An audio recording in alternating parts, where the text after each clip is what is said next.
Hello and welcome to the Caregivers Stories podcast, where we discuss all things dementia, including and hopefully sharing some caregivers' stories along the way. My name is Kimberly Scott, and in 2013, my mom was diagnosed with dementia at the age of 65. And after many years of feeling overwhelmed, I'm just now getting comfortable with saying how overwhelming the journey can be and/or is. According to Google, 2/3 of women are caregivers, and millions of caregivers go unpaid because they are caring for a family member. I want to let other caregivers know that they are not alone. Plus, I want to educate those who don't know about dementia and all the differences in the diseases and get people talking and having a tough conversation about the what if your loved one is diagnosed and maybe, just maybe, break the cycle of dementia. If you want to share your story, knowledge, and be a guest on Caregiver Stories podcast, visit thatkimberly.com/convo to sign up to be interviewed. And while you're there, you can also pick which platform you prefer to listen to the podcast on, whether it's iTunes, Spotify, Google, YouTube, and now Amazon's Alexa. So let's just talk a little bit about your experiences with him and when you realized, and did they call it dementia or did they get him diagnosed? Either one. Yeah. So it was about a year ago when I started suspecting that he had symptoms of dementia in just kind of the stories that my grandmother was telling me and my mom. And it was quite difficult because I live in the UK and my family lives in India. But it was just kind of the stories and the things that he was doing that wasn't him, or as much as I knew of him. And so I suggested that they go and speak to one of the doctors when I was in India and working there. I was like, why don't you go and speak to them? And that's what they did. And then he got that formal diagnosis of vascular dementia. Okay. And initially we thought it could have been because of a new medication that he was introduced to. So it was also about understanding what may be causing him to behave differently. Sometimes medication has side effects and affect the way that we behave. But he did get then cognitive tests and stuff done to get that formal diagnosis about. So it wasn't medication, because I know No. my grandfather had surgery on his back. It was the medication that caused his, on the fact that he was 80 plus something years old probably, but a little bit of both. Mm-hmm. Yeah, so actually right after the medication started, he had very strong hallucinations. So that was because of the medication. But some of the other symptoms that he was showcasing wasn't, the very more subtle ones, like, pulling the jar and then putting it back or pulling it again and not understanding, and those repetitive behaviors. Very subtle, very difficult to catch, very easy to say it's just random and just kind of overlook it. And that's why you get a lot of diagnosis in the moderate stage rather than the early stage. Yeah. And you said vascular, correct? Vascular dementia? Yeah.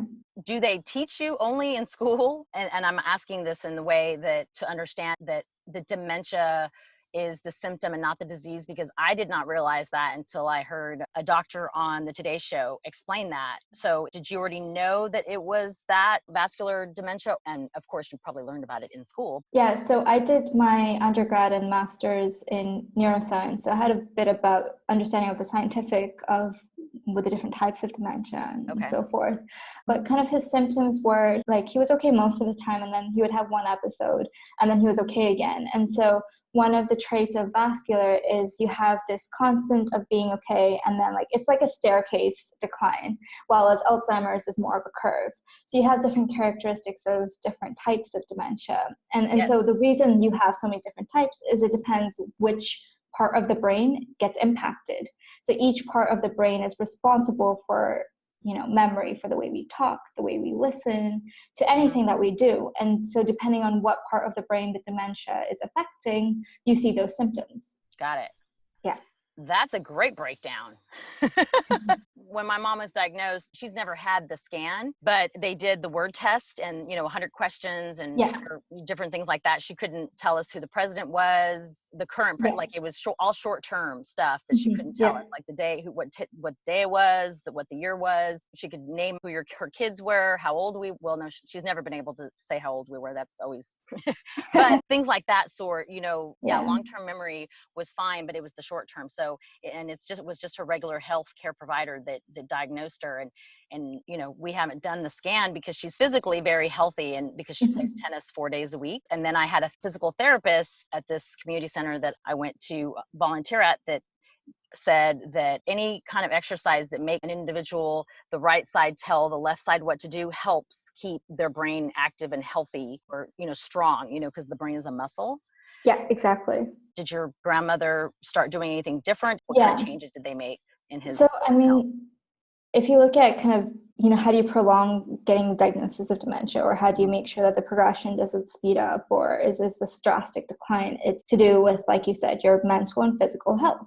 And so mentally, as long as it's active and it's challenged, it works like a muscle. The more you exercise it, the stronger it stays, like your body. Yes. And so after that diagnosis, he owns a shop and is, does all the change and calculations and etc. And we made sure that he keeps doing that because he's interacting with customers. He's doing mats. He's doing a lot of different things. And that means just because he was diagnosed doesn't mean we say, okay, you can't do that anymore. Being part of that routine and doing those things was really key. So absolutely having a purpose. And we just made sure that someone was there to make sure he was doing it right, not kind of controlling or interfering with his day-to-day life, but just in the background, keeping an eye was what we went ahead with. And then it added a bit more physical activity where he went for a walk for 30 minutes a day with my grandmom or my uncle. And so it was about what he ate, what he did mentally, and what he did physically, and trying to tick mark these three things on an everyday basis. Yeah. Did you find any resistance from him? Like having someone check up, but not really check up when he was at his shop? How did they go about telling him without being insensitive to the disease or the symptom, I should say? How did you guys handle that part? So I think what I initially told my grandmother was never tell him he's wrong. Correct. Never try to Absolutely. Don't argue with him, when he's in that episode and he's acting differently or doing things that he wouldn't normally do, let him be loving and caring in that moment. And if, he's not listening to you at that point, distract him with something else while you correct with the customer, whatever it may be. And then what was interesting about my grandfather was that he realized afterwards, maybe later on in the day, that he did something that was unusual, that he had this self-awareness. And maybe it's because he's still at the early stage. Yeah, he had that realization, but he doesn't know while he's doing it. So it's kind of two-phased, right? You need to make sure and be supportive when that's going on. And if he never fight with them, never argue. Never fight. Yeah, exactly. You're never going to win. Correct. I learned it really quick. Exactly. So it's just about taking a step back, maybe getting him involved in some other activity, or saying he's being called to help support and doing something else in the household. Again, having that purpose is really important. The dignity bit and all of that, keeping that in mind, is how we went about it. Yeah, I learned the word redirect very quickly. Yes. Redirect, and don't use the words remember or I told you or anything that takes away from their dignity or makes them feel less than, who they are. And especially if they, like your grandfather, owns a shop and has done all these things all these years, you can't tell them they don't know what they're doing. That's absolutely not a conversation to have with them. So my mom definitely comes in and out of her state. Sometimes, she'll make a joke and be light about it. And then other times she just had to give up driving and she is okay with it sometimes. And then other times when she wants to go someplace, I have to say the doctor said that you cannot drive anymore, because she's got these two dents on the side of her car, I need to get fixed now. But like some days she's okay with it. Other days she's pissed and I get 20 phone calls about it, but I just say, yes, ma'am. Okay. Absolutely. Good thing is that she thinks my brother's hiding the keys from her. So I just let her think that and let her be mad at him for the day. And then the next morning she's fine. I just don't fight with her. It took almost a year for me, maybe 6 months, to figure out within the first 6 months not to argue or disagree with her and just kind of redirect. Redirect is what the word that the counselor said to do, redirect. And you pointed out a really important thing, right? Like she listened to when you said the GP said this. So who does the person that you're caring for listen to or agree with or have a strong bond with? So my grandfather, exactly. So sometimes my grandmother says, Pooja is telling you not to do this or says it's not healthy for you. So as a granddaughter, he's like, okay, maybe I'll listen to her. So you kind of need to play on that as well. So always keep it very positive, very supportive. Yeah. And don't take it personally. I used to take it personally that because I'm the youngest child, oh, Mm-hmm. you don't want to listen to me. And it's not personal. Like, No, not at I had all. to be okay with the fact that she might be a little bit better with my brother, but not much. Mm-hmm. But then the doctor is who she respects and who she'll listen to. And so I have notes all over the house. Doctor said blah, blah, blah, blah. Or, Yeah. doctor said drink more water. Doctor said do not drive at night. Doctor said, like notes plastered, all over the Yep. place. And then her caregiver knows to say, the doctor said, we have a running joke about HR that, she's going to report her to HR, which is me. And then when my mom complains about the caregiver, she says, well, I'm going to report you to HR, which is her, like vice versa. It's Yeah. to Yeah. make light and fun of it because they're kind of the same sometimes, but most of the time they're not. It's not the same person. It's just a shell, but you have to remember that it's not, even though they sound like they might be the same person, they're not. Exactly. And not take it personally because it's definitely something while you go through it. All are involved or all are affected, and everybody can get their feelings hurt at any given moment, no matter who it is. Yeah, I mean, like if they say something to you or just make a statement that you don't like or insults you in some way, it's not them saying it. Correct. And to not take it personally is really difficult, not to react, not to feel hurt. But I think the important thing is in that moment to not feel it and then feel it later, because they sense how you feel. Even at the later stages, they sense when you're angry, they sense when you're happy or sad. Oh, yes. And it reflects how they then react to it. And so keeping in mind that it's never you, it's never targeted to you and because of you is so, so important. Absolutely. Because it helps address the situation.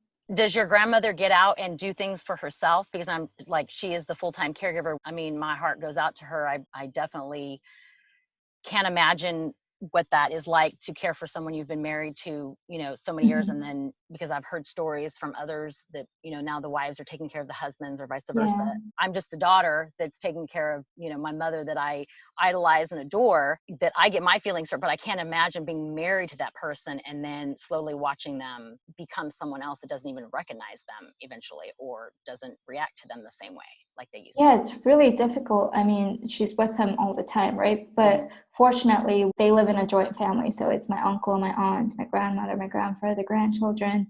So I think the responsibilities are sort of distributed, but like you said, it's always going to be the wife who would do most of it. Yeah. And somehow it's always the females that are put in the role. Yes. 2/3 in the US, 2/3 of the women are caregivers. Yes. Yeah. So, I mean, she gets some time off when others can pick up and give her some break, but it's very difficult. Even when you're away, you're in it. Yeah. Yeah, because you're worried about them. Do you talk to her about self-care? I do. And I think, it's an important topic because with responsibilities that are just growing and more demanding, you tend to lose yourself as a primary care, and your health and your well-being is kind of put second. So it's important for me and my mom to talk to her about watching her health. She can only care for him if she's healthy. Yes. And so if you look at the percentage of primary carers who experience depression at some point in that process, it's really high. It's like 80%. Yep. And so talking about it openly is something that we make sure happens within our family. Awesome. Because let me tell you, like breaking that cycle of dementia is my goal of this podcast, to have people start having some conversations with their loved ones, whether you're age 60, which that's far fewer in between, but like, let's say my age, I'm 45 and younger. I definitely encourage my friends, my other family members to have conversations with their loved ones or their children about like the what ifs this occurs, what, not if you die, but if you live, what kind of care you want, can you afford? I've had people go, oh, well, we got plenty of money. Okay, that's great. But have you had a conversation with your kids on one, where it's at, and two, like what you want done? Like, because when this happens to you, when it happened to my mom, let's just talk about my mom. When it happened to my mom, I was definitely lucky that I had some guidance of friends that had already been through it that said, go do X, Y, and Z immediately. And she was very open because that was something that was stressing her out. That's what another friend, because it kicked in when she retired, like she hit it for 2 years. So I just want people to have a conversation. Like, let's talk about it and know what they want. And then if you don't have a plan, maybe get a plan in place, like over a period of time, because somebody could have a heart attack. I don't know the exact titles, but like people that have strokes or people that are alcoholic, Parkinson's, Lewy body, all of those have the symptom of dementia. Am I along the right routes? Yeah. I mean, there's alcohol-induced dementia. There is because of brain injuries that from sports to actually being in an accident to more Lewy body and Parkinson's. And there's so many different reasons why and symptoms why dementia is caused. Yeah. So just people talk to each other, have a conversation, and thank you so much. What you all are doing makes my heart happy. You know, developing the app that you're developing, I'm going to definitely be spreading the word about it. And thank you for being my second interview of my dementia podcast, Caregivers Stories. And just thank you so much. Pooja. Thank you for having me.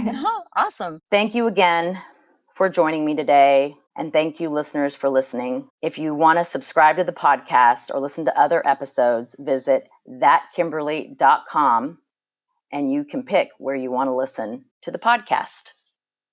Or you can follow me on Facebook, Instagram, Twitter, and LinkedIn. Until next week, remember, sharing is caring. So have that tough conversation with your family.